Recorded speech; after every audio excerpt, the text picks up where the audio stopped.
Hey everyone, Sue here from 1A Auto, and today we have an 01 Lexus GS300 in the shop. I'm going to talk about code P0171 or P0174. One of the top common problems with Toyota, Lexus, is those codes. And quick fix, instead of paying big money, one of the top problems is the mass airflow sensor with that code.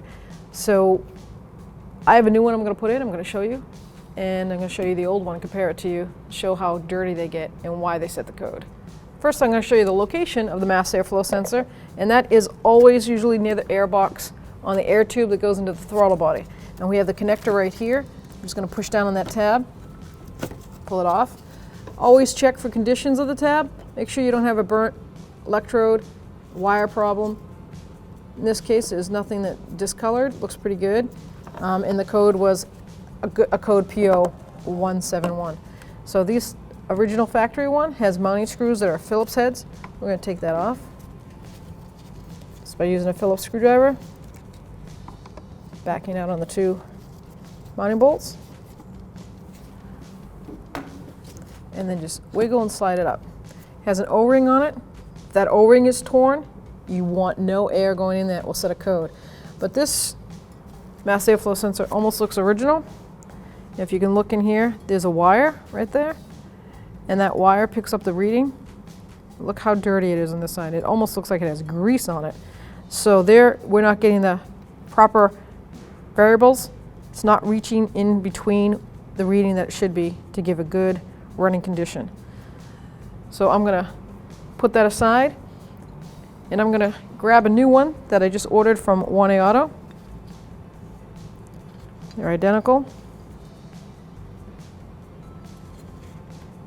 See the clean one? Now you can see the difference. Look at that electrode. Wow. Comes with the new seal.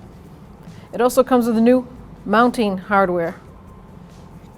And these are tempered Torx. So if you have brass inserts, this one does not. I have to use the old screws again. So we give you a Torx bit, tempered Torx bit, with two mounting screws if you have the brass inserts, and if you don't, you can reuse the old hardware. First thing I'm going to do is line that up, wiggle it down, make sure that seal sits in there. Grab the two screws, place them in, and I'll take my Phillips screwdriver, tighten that down.